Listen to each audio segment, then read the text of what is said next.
إذا اتسق لتركبن طبقا عن طبق فما لهم لا يؤمنون وإذا قرئ عليهم القرآن لا يسجدون بل الذين كفروا يكذبون والله أعلم بما يوعون فبشرهم بعذاب أليم إلا الذين آمنوا وعملوا الصالحات لهم أجر غير ممنون. بسم الله الرحمن الرحيم. الحمد لله رب العالمين والصلاة والسلام على المبعوث رحمة للعالمين نبينا محمد وعلى آله وصحبه ومن تبعهم بإحسان إلى يوم الدين. أما بعد, setelah dijelaskan bahwa manusia akan kembali kepada Allah Subhanahu wa taala, akan mempertanggungjawabkan apa yang dia lakukan di dunia. Kemudian dijelaskan bahwa manusia pada hari kiamat terbagi dua, golongan yang mengambil kitabnya dari kanannya dan golongan yang mengambil kitabnya dari kirinya, dari arah belakang punggungnya. Kemudian Allah Subhanahu wa taala mengingatkan manusia akan berjalannya alur dari kehidupan dan keberadaan manusia, dan terus menerus akan berubah dari sebuah keadaan menuju kepada keadaan yang lainnya. Ini adalah sebuah ibrah yang sangat agung yang patutnya senantiasa diingat.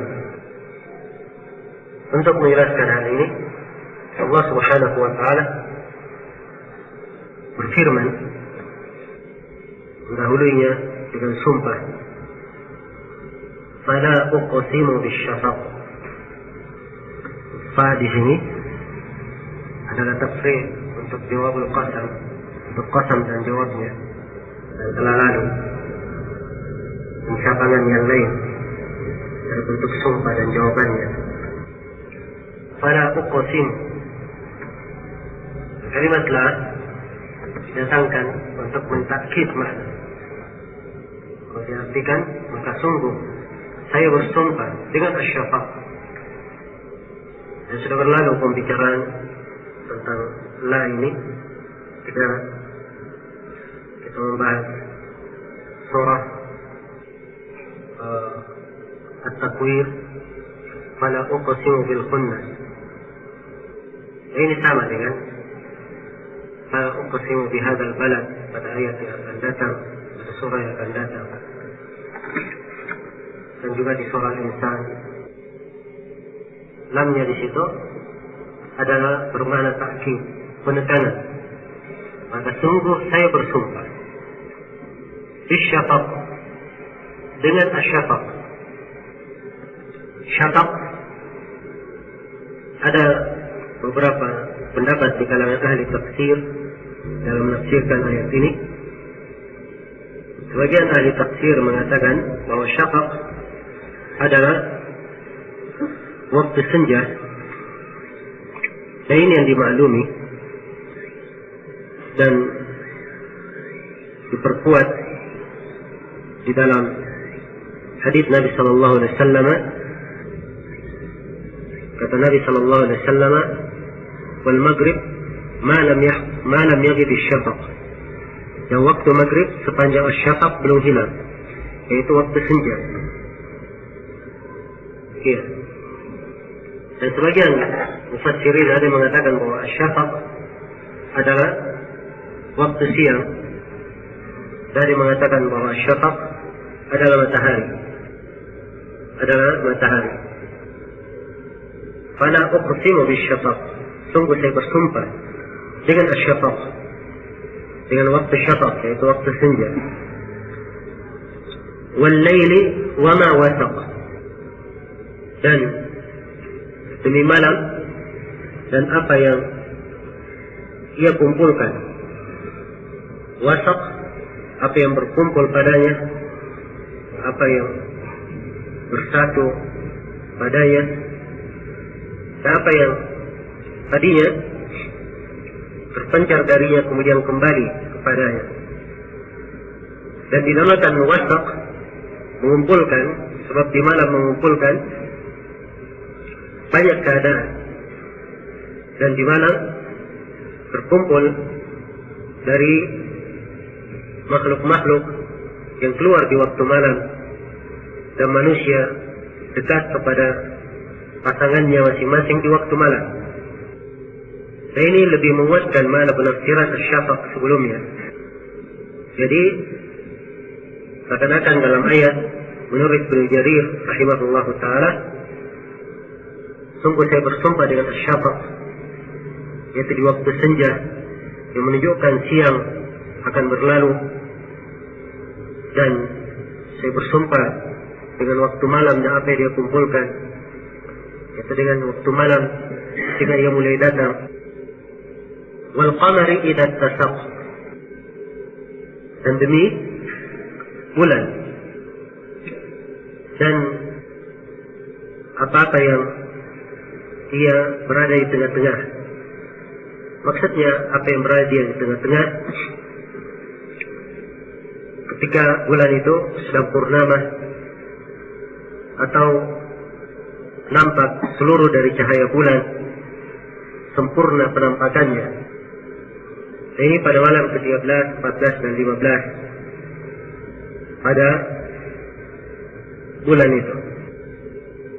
Nah, kemudian Allah Subhanahu wa taala berfirman, itu 3 sumpah. Allah menekankan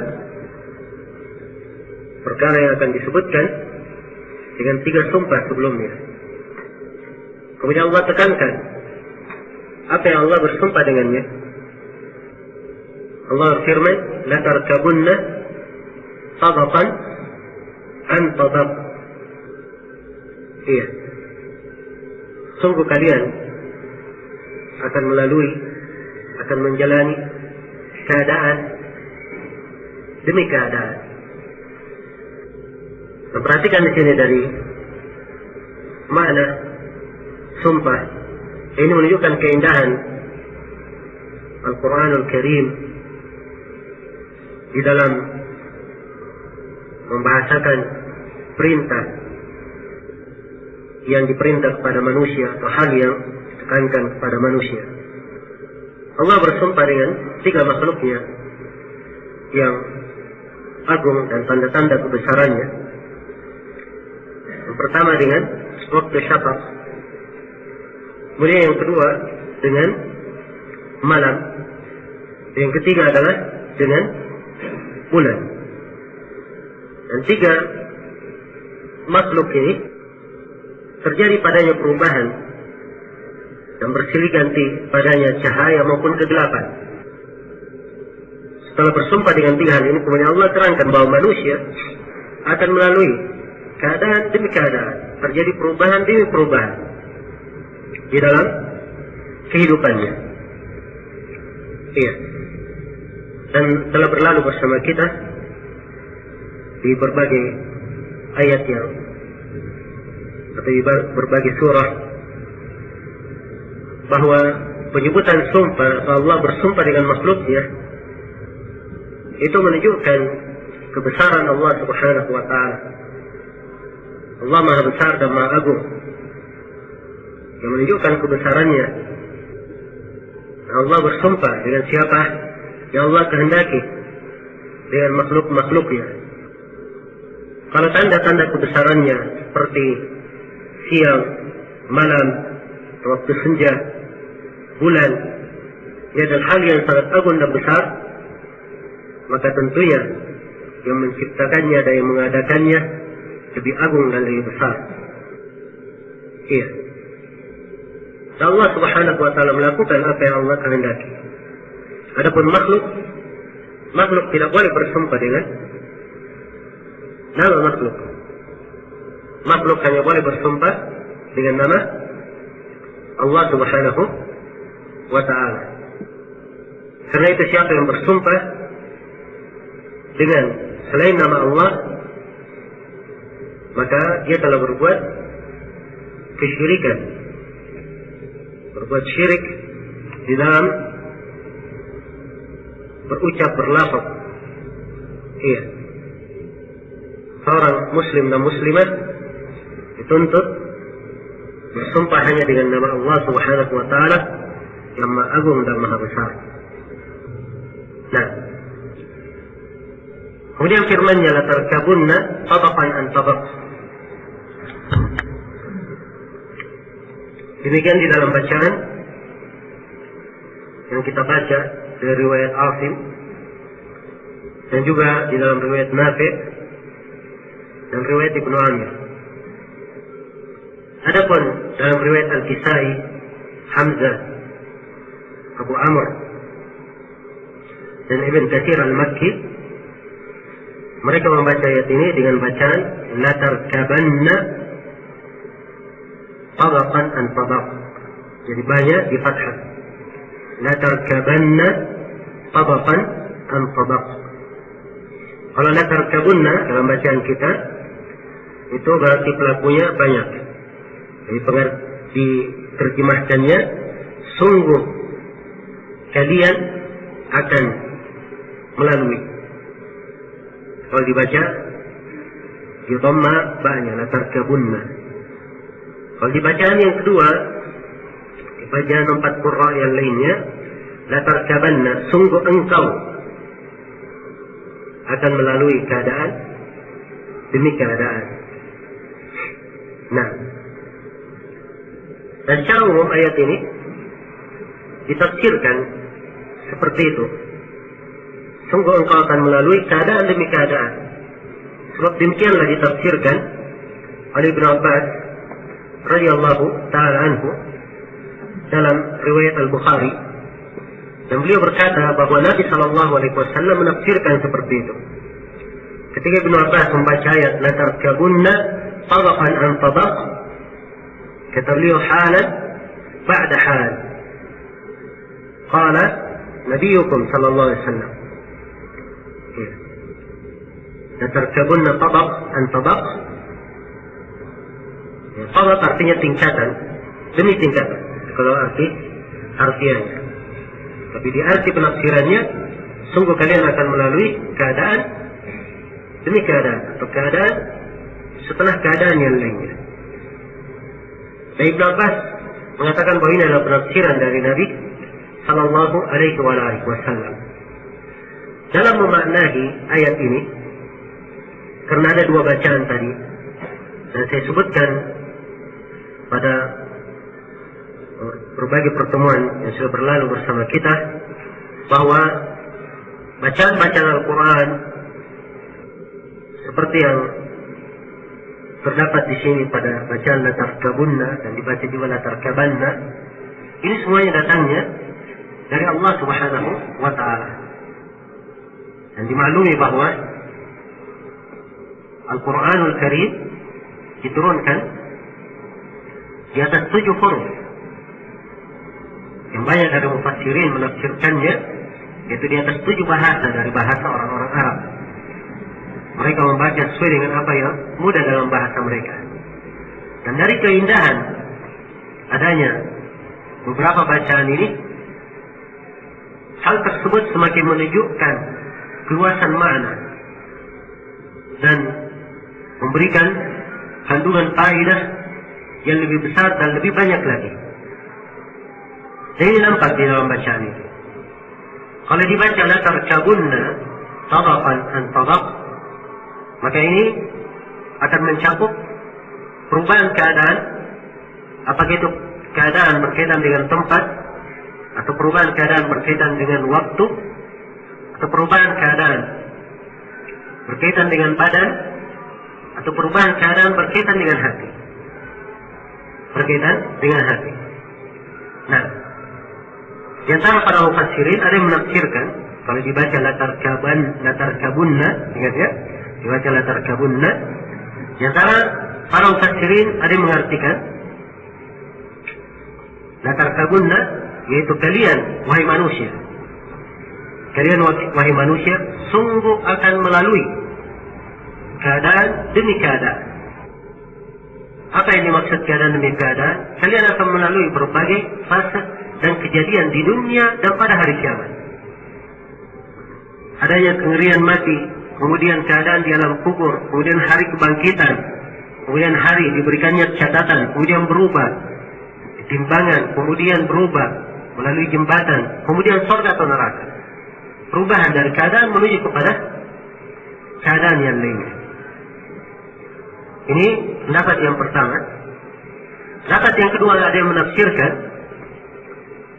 dan sekali lagi seluruh pendapat yang saya sebutkan sama sekali tidak bertentangan dengan makna ayat. Semuanya mungkin dikatakan pada ayat. Dan di antara para ulama ada yang mengatakan bahwa latarkabunna tabaqan an tabaq, sungguh kalian wahai manusia telah melalui fase perubahan. Yang tadinya kalian dari setitik mani kemudian berubah menjadi segumpal darah, kemudian berubah menjadi segumpal daging, kemudian daging ini digumpal kemudian ia pun berubah menjadi makhluk yang lainnya, kemudian dia keluar dari perut ibunya dalam keadaan lemah, kemudian dari lemah dia menjadi kuat, menjadi besar, dewasa, kemudian setelah itu menjadi lemah lagi dan menjadi tua, kemudian setelah itu meninggal. Ada menafsirkan ayat dengan penafsiran ini. Dan kata mereka ini sejalan dengan firman Allah Subhanahu wa taala, Allahul ladzi khalaqakum min dha'fin thumma ja'ala min ba'di dha'fin quwwah thumma ja'ala min ba'di quwwatin dha'fan wa shayban yakhluqu ma yasha' wa huwal 'alimul qadir. Dialah Allah yang menciptakan kalian dari kondisi kalian lemah.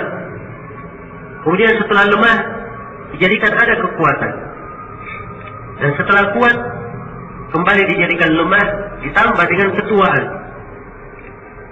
Dan Allah menciptakan apa yang Allah kehendaki.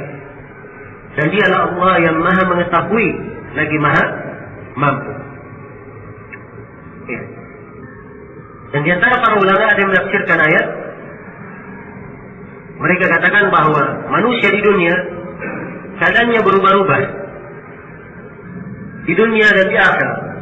Kadang dia di dunia adalah orang yang ditinggikan derajatnya. Di akhirat dia malah orang yang direndahkan. Dan kadang sebaliknya.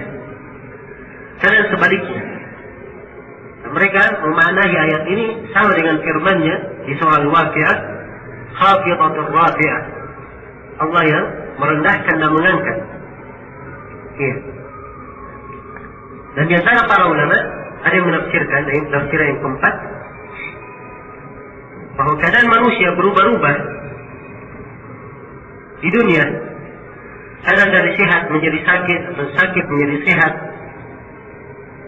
dari kecukupan menjadi kekurangan, dari serba kekurangan menjadi serba kecukupan. Dan mereka memaknai ayat sejalan dengan ayat yang lainnya, wa tilkal ayyamu nudawiluha bainan nas. Dan demikianlah hari-hari kami perjalankan, kami putar di tengah manusia. Iya. Penafsiran yang kelima di antara para ulama ada yang menafsirkan bahwa makna ayat latarkabunna tabaqan an tabaq, sungguh kalian akan melalui keadaan demi keadaan,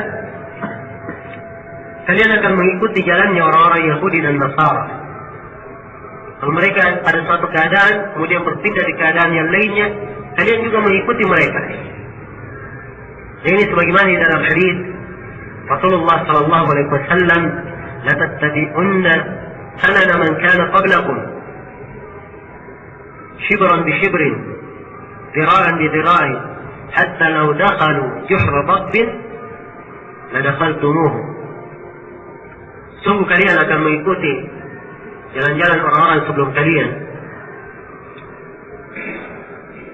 setapak atau sejengkal demi sejengkal, sehasta demi sehasta, sampai kalau mereka masuk ke lubang biawak, kalian pasti akan mengikutinya. Ketika Nabi ditanya siapakah mereka, maka beliau, atau ketika ditanya kepada Rasulullah, apakah mereka orang Yahudi dan Nasara, Maka Nabi menjawab, siapa lagi kalau bukan mereka? Iya. Maka penafsiran ini mungkin dikatakan di dalam makna ayat. Ini kalau dibaca apa? Latarkabunna. Kalau dibangun di atas bacaan latarkabanna, maka ini khitab kepada satu orang. Engkau sungguh akan melalui. Maka sebagian ahli tafsir ada yang mengatakan bahwa engkau di sini adalah khitab yang ditujukan kepada al-insan, kepada manusia. Sebab di ayat sebelumnya, ya ayyuhal insanu innaka kadihun ila rabbika kadahan famulaqih. Iya. Wahai kamu insan.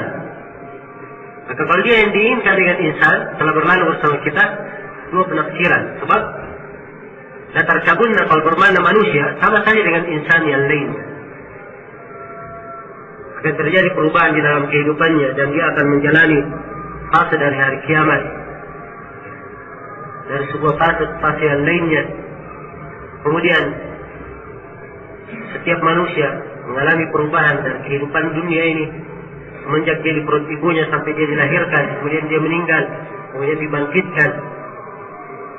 Nah, saya mengatakan latarkabanna ini khitabnya kepada Nabi Muhammad sallallahu alaihi wasallam.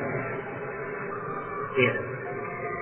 Jadi diberitakan kepada nabinya bahwa engkau akan melalui berbagai keadaan, dalam keadaan yang kekurangan menuju kepada keadaan yang cukup, dalam keadaan yang lemah menuju kepada keadaan yang kuat, dan kalian yang berkuasa. Sebagian para ulama memaknai ayat ini dan mereka katakan sejalan dengan firman Allah Subhanahu wa taala, alam yajidka yatiman fa'awa wa wajadaka dhallan fahada wa wajadaka a'ilan fa'aghna. Bukankah dia menemukan engkau dalam keadaan yatim, dalam engkau dilindungi, dinaungi, dan engkau didapati dalam keadaan sesat, lalu engkau diberi petunjuk. Dia mendapatimu dalam keadaan ailan, dalam keadaan kekurangan, lalu ia memberikan kecukupan kepadamu. Iya. Dan sebagian para ulama ada yang menafsirkan kalau khitabnya yang diinginkan kepada Nabi Muhammad, maka artinya engkau wahai Nabi Muhammad suatu saat akan melalui suatu tingkatan menuju kepada tingkatan yang lainnya. Itu dari langit menuju kepada langit yang lainnya. Dan ini Allah telah lakukan untuk nabinya di malam Mi'raj ke langit, sehingga beliau diangkat ke langit. Allah telah berfirman, alam tarau kaifa khalaqallahu sab'a samawatin tibaqa. Ya.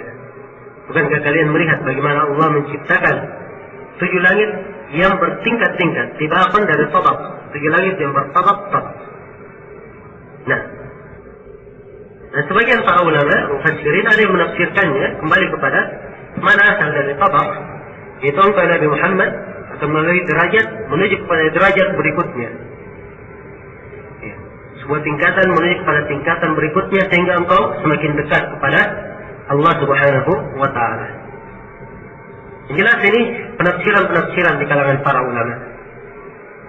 Kalau kita mengambil makna dari penafsiran dan digandengkan dilihat kepada ayat-ayat sebelumnya, tentunya memaknai ayat bahwa yang diinginkan kitabnya kembali kepada insan atau kepada manusia ini lebih dekat. Tapi tidak menutup kemungkinan seluruh penafsiran yang lainnya itu masuk di dalam konteks ayat. Iya. Nah, latarkabunna tabaqan an tabaq. Kemudian Allah Subhanahu wa taala berfirman, "Fama lahum la yu'minun."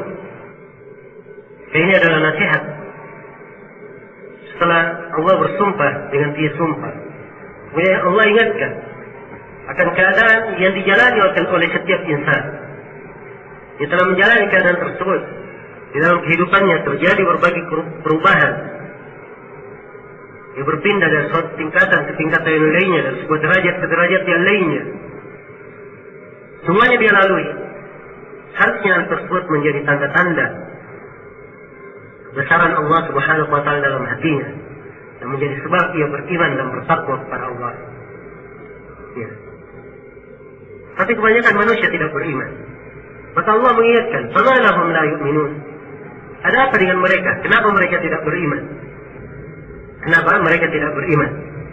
Wa idza quri'a 'alaihimul Qur'an la yasjudun.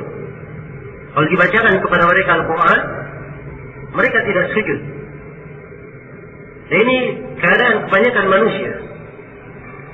Sebab kebanyakan manusia, mereka tidak beriman pada Allah Subhanahu wa Ta'ala. Allah telah mengabarkan bahwa hitungan kebanyakan kepada manusia, mereka tidak beriman. Nah, Allah Subhanahu wa Ta'ala berfirman, "Wa in tuti' aktsara man fil ard yudilluka an sabilillah." Kalau engkau menaati kebanyakan manusia di muka bumi, mereka akan menyesatkan engkau dari jalan Allah. Kebanyakan manusia di muka bumi. Ya. Dan Allah Subhanahu wa Ta'ala menyebutkan jumlah kisah para nabi dan para rasul di surah Asy-Syu'ara. Pada setiap kisah Allah tutup dengan firman-Nya, "Inna fi dzalika la-ayah wa ma kana aktsaruhum mu'minin." Sungguhnya dalam hal tersebut terdapat ayat, terdapat tanda. Tapi kebanyakan dari mereka tidak beriman. Perhatikan, kebanyakan dari mereka tidak beriman. Dan Allah Subhanahu wa Ta'ala berfirman, "Wa ma yu'minu aktsaruhum illa wa hum musyrikun." Dan tidaklah kebanyakan dari mereka itu beriman kecuali mereka berbuat kesyirikan. Maksudnya keimanan mereka dicampur dengan bentuk kesyirikan. Dan Allah firman, "Wa ma aktsaran nas walau harasta bimu'minin." Dan manusia tidak akan menjadi banyak walaupun kamu semangat mereka itu menjadi orang-orang yang beriman. Dan Allah firman, "Wa qalilun min ibadiyasy syakur." Dan sangat sedikit dari hamba-hambaku yang bersyukur. Artinya yang tidak bersyukur lebih banyak. Yang bersyukur adalah sedikit. Iya. Maka ini peringatan kepada manusia supaya mereka merenungi keadaan diri mereka dan memilih jalan yang baik untuk diri-diri mereka. Kalau mereka berbuat baik, beriman, maka itu kebaikannya untuk diri mereka sendiri. Kalau mereka berbuat jelek, maka kejelekannya untuk diri mereka sendiri. Nah, dan firman Allah, "Wa idza quri'a 'alaihimul Qur'anu la yasjudun." Dan apabila dibacakan kepada mereka Al-Quran, mereka tidak bersujud. Dari ayat ini, sebagian para ulama berpendapat bahwa sujud tilawah hukumnya adalah wajib. Sebab menurut mereka, orang yang dibacakan padanya sujud atau ayat tilawah lalu dia tidak bersujud, maka ini mirip dengan keadaan orang-orang musyrikin yang disebutkan dalam ayat. Karena itu kewajibannya adalah dia bersujud sebagaimana yang Allah perintah, dan untuk menyelisihi orang-orang musyrikin. Dan ini pendapat yang dipegang oleh Abu Hanifah dan dikuatkan oleh Syekhul Islam Ibnu Taimiyah rahimahullah ta'ala. Tapi yang benarnya bahwa sujud tilawah adalah sunnah muakkadah dan bukan wajib. Sebab Nabi sallallahu alaihi wasallam dalam sebuah hadis yang sahih pernah dibacakan kepada beliau ayat sajadah, padanya ada sujud tilawah, dan beliau tidak sujud. Beliau tidak sujud. Dan juga di dalam Sahih Al-Bukhari diterangkan dari Umar bin Khattab radhiyallahu taala anhu bahwa beliau pernah berkhutbah, kemudian membaca ayat surah An-Nahl sajadah, lalu beliau turun kemudian sujud dan manusia sujud bersamanya. Kemudian Jumat berikutnya kembali beliau membaca ayat tersebut. Beliau berkata, siapa yang sujud maka dia telah mencocoki sunnah, dan siapa yang dia sujud maka tidak ada dosa baginya. Tidak ada dosa baginya. Jadi menunjukkan, dan ini perbuatan Umar dihadiri oleh para sahabat. Ini menunjukkan bahwa sujud tilawah bukanlah wajib, tapi dia adalah sunnah muakkadah, sunnah yang sangat disunnahkan.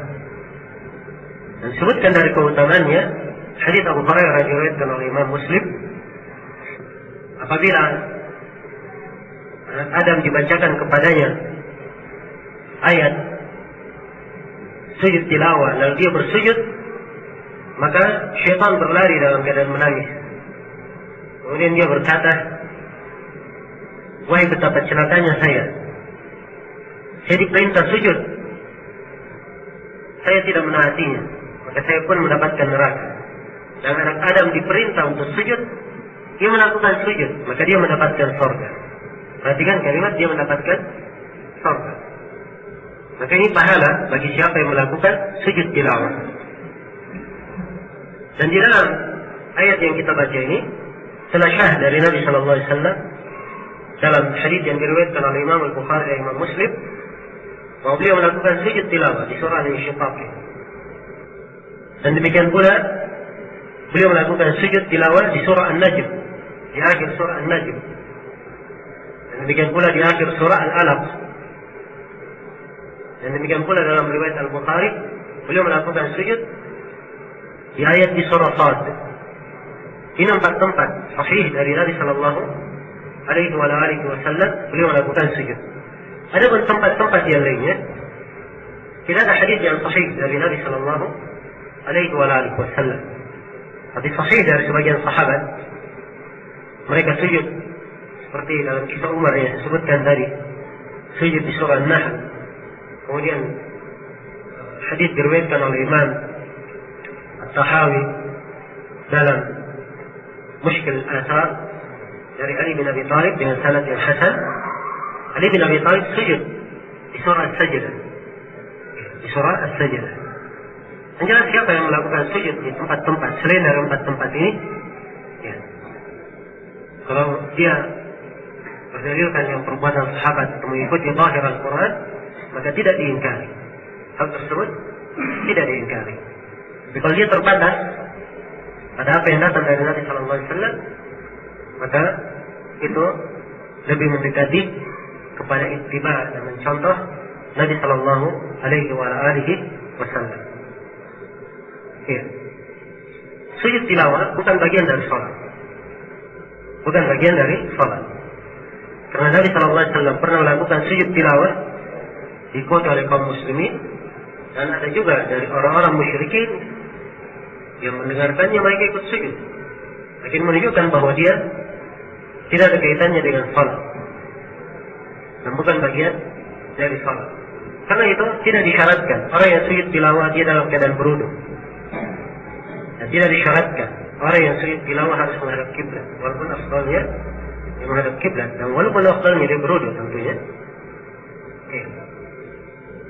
Dan juga di dalam sujud tilawah ini termasuk permasalahan yang dibahas oleh para ulama.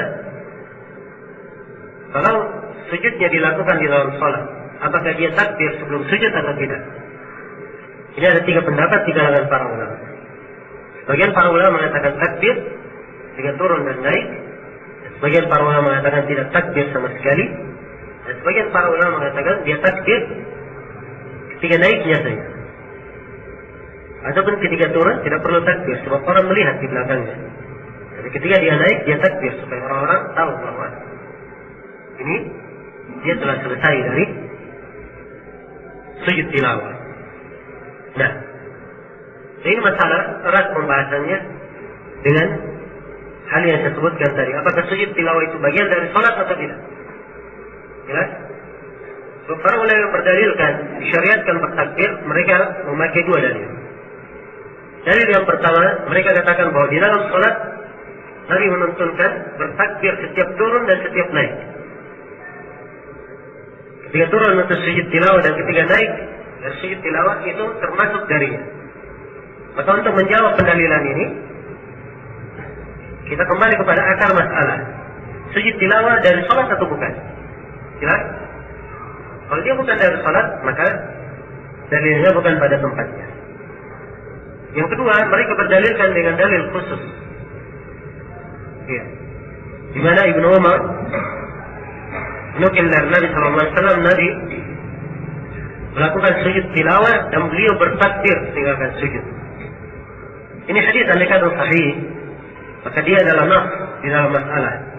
Tapi hadisnya adalah hadis yang lemah. Dia dari jalan Abdullah bin Umar Al-Umari, riwayatkan dari Nafi' dari Ibn Umar. Nah, Abdullah bin Umar yang nama lengkapnya Abdullah bin Umar bin Hafs bin Asim bin Umar bin Khattab, ini dhaiful hadis, lemah hadisnya. Bersamaan dengan lemahnya, dia menyelisihi saudaranya. Saudaranya bernama Ubaidullah, kalau dia namanya Abdullah. Saudaranya bernama Ubaidullah. Ubaidullah orang yang terpercaya dan kuat riwayatnya. Dia meriwayatkan dari Nafi' juga, dari guru yang sama, dari Ibn Umar, menghikayatkan sujud tilawah sama, tidak ada penyebutan takbir. Tidak ada penyebutan takbir. Dan riwayat yang seperti ini, riwayat Abdullah yang seperti ini dalam ilmu hadis disebut sebagai riwayat yang munkar. Disebut sebagai riwayat yang munkar. Dia tergolong hadis yang lemah, tidak diterima. Karena itu tidak dalil yang menunjukkan bahwa ada takbir ketika turun sujud atau ketika naik dari sujud. Nah, maka mungkin yang lebih mendekati pendapat yang kuat adalah pendapat yang ketiga, tidak takbir sama sekali. Nah, ini salah satu riwayat dari Abu Hanifah. Nah, itu yang dikuatkan oleh Syekh Muqbil rahimahullah ta'ala. Ya, itu beberapa hukum berkaitan dengan sujud tilawah. Kemudian Allah Subhanahu wa ta'ala berfirman, nah, wa idza quri'a 'alaikum al-Qur'an la yasjudun balil ladzina kafaru yukadzibun. Bahkan orang-orang kafir mereka mendustakan. Orang-orang kafir mereka mendustakan. Dan ini dimaklumi bagaimana pendustaan mereka terhadap Al-Quran dan bentuk-bentuknya. Ya. Terangkan dalam banyak ayat. Pendustaan dengan perbuatan, pendustaan dengan lisan, pendustaan di dalam hati mereka. Ya. Allah mengingatkan, wallahu a'lamu bima yu'un. Allah lebih mengetahui apa yang mereka sembunyikan. Yu'un itu artinya yaktumun, yusirrun, menyembunyikan. Allah mengetahui apa yang mereka sembunyikan. Nah, wa Allah firman, illa alladziina aamanu wa 'amilus shalihat lahum ajrun ghairu mamnun. Illa di sini sebut dalam istilah bahasa sebagai istitsna munqati', kecuali terputus, maksudnya tidak ada kaitannya dengan susunan kata sebelumnya. Karena itu dia dimanakan walakin, akan tetapi kalau diartikan, diterjemahkan akan tetapi orang-orang yang beriman dan beramal salih mereka mendapatkan pahala ghairu mamnun. Ghairu mamnun artinya pahala yang tidak terputus. Pahala yang tidak terputus. Ini di antara ayat yang menyebutkan keutamaan orang yang beriman dan beramal salih. Berikan untuk mereka pahala dan sambung menyambung. Dan makna tidak terputus punya dua kemungkinan. Kemungkinan yang pertama, ia terus-menerus mendapatkan pahala dan kebaikan. Sesuai dengan zahir ayat. Dan kemungkinan yang kedua, keimanan dan amalan saleh yang dia lakukan ini akan membawa dia untuk melakukan keimanan, bentuk-bentuk keimanan dan amalan saleh yang lainnya, sehingga dia tidak pernah terputus dari melakukan kebaikan dan amalan saleh, dan tentunya pahalanya juga tidak akan terputus. Dan ini yang bisa dijelaskan di sini berkaitan dengan penafsiran ayat, penafsiran surah Al-Insyiqaq. Semoga Allah Subhanahu wa ta'ala menjadikan kita semua sebagai hamba-hambanya mengambil pelajaran dari ayat-ayat Al-Quran dan beramal dengan kandungannya. Dan semoga kita semua dijadikan sebagai orang-orang mendengarkan apa yang terbaik kemudian melakukannya. Dan kita berlindung kepada Allah Subhanahu wa ta'ala tergolong dari orang-orang yang dibacakan Al-Quran dan tidak memberikan pengaruh di dalam kehidupannya. Allah Ta'ala. Apakah pada sujud tilawah ada doa-doa khusus seperti doa-doa sujud pada sholat? Jawabannya, kalau berdoa di dalam sujud tilawah itu adalah dia rangkaian dari ibadah tersendiri, dan sudah kita katakan tadi dia bukan dari bagian dari sholat. Maka kalau mengatakan tentang masalah doa, harus dilihat apakah ada dalil menunjukkan tentang adanya doa di situ atau tidak. Ada sebagian hadis menjelaskan adanya doa datang dari hadis Ibnu Abbas yang bentuk doa, dan hadisnya sahih, benar. Dan sebagian para ulama menguatkan hadis Aisyah riwayat At-Tirmidzi yang awalnya sajada wajhi dan seterusnya. Tapi hadis Aisyah ini juga lemah. Di dalamnya ada cacat yang samar terhadap sebagian ahli hadis. Sampai Syekh Al-Albani juga menguatkan hadis ini. Jadi kelihatannya begitu. Dia samar sebagian cacat yang tersembunyi.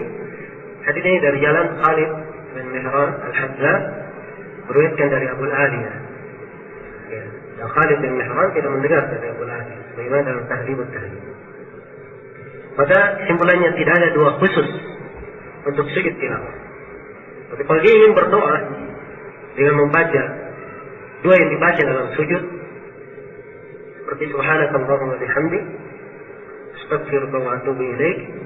Kalau dia ingin baca seperti itu, doa yang dibaca ketika sujud dengan doa itu, maka tidak apa-apa. Sebab Nabi SAW ketika menyebutkan doa itu, beliau katakan, jadikanlah doa itu di dalam sujud. Dan beliau umumkan konteks sujud yang mencakup seluruh jenis sujud. Ya Wallahu Ta'ala.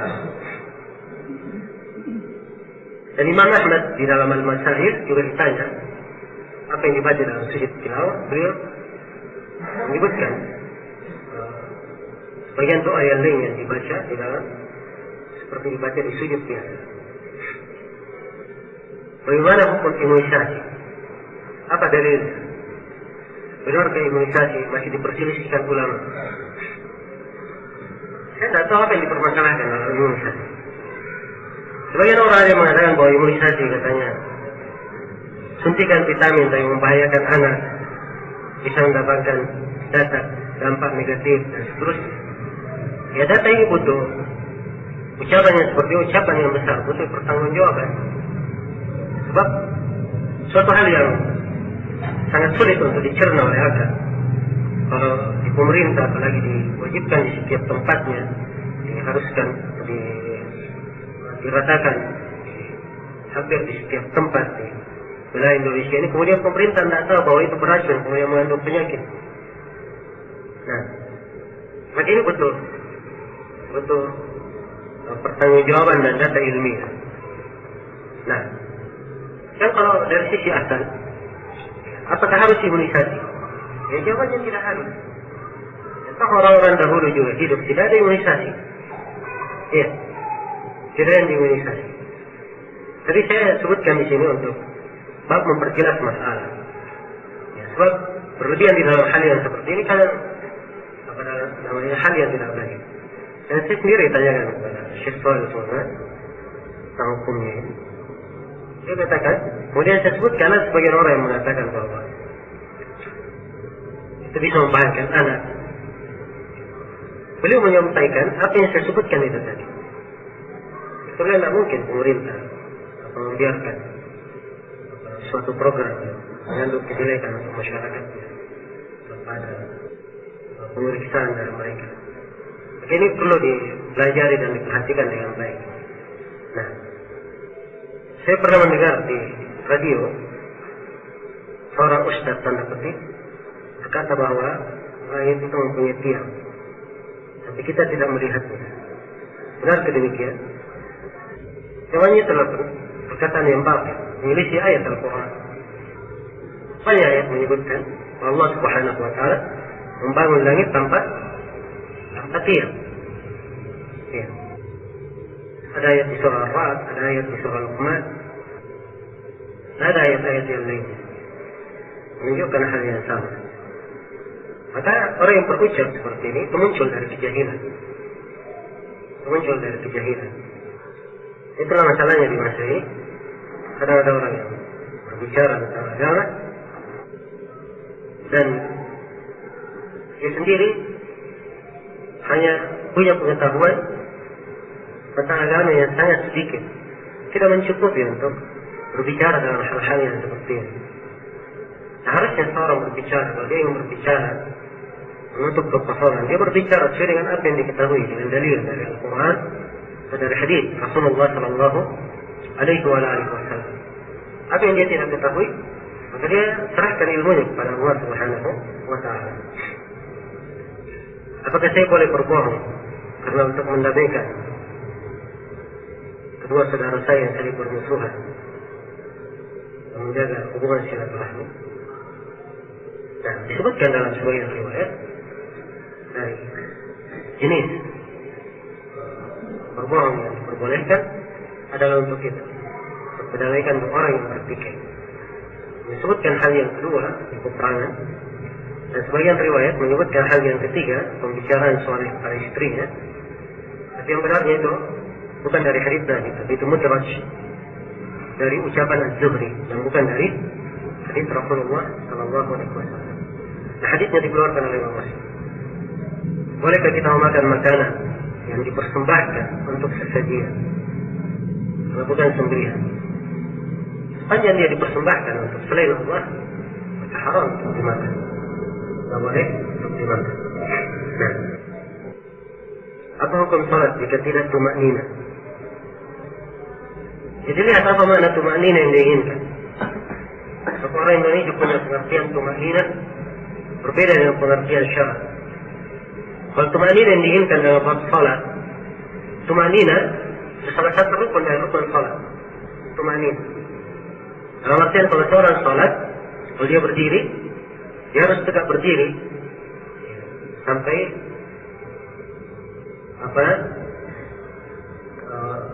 keadaan yang telah ditentukan. Kalau dia rukuk, maka dia harus sempurna rukuknya, walaupun sesaat sempurna. Kemudian setelah itu tidak berdiri kembali, baik seluruh persendiannya, walaupun sesaat. Itu semuanya dinamakan tumaknina. Nah, ini harus. Kalau tidak tumaknina, batal salatnya. Bukan dikatakan makruh, tapi batal salat. Kalau itu makna tumaknina yang ditinggalkan. Tapi kalau tumaknina bermakna khusyuk, diinginkan oleh sebagian orang yang tidak khusyuk dalam salatnya, maka jenis ketidakkhusyukan itu bermacam-macam. Yang paling minimnya, hukumnya adalah makruh. Hukumnya adalah makruh. Wallahu ta'ala. Saya kira cukup sampai sini. Subhanakallah wa bihamdik. Asyhadu an la ilaha illa anta, astaghfiruka wa atubu ilaik. Walhamdulillah.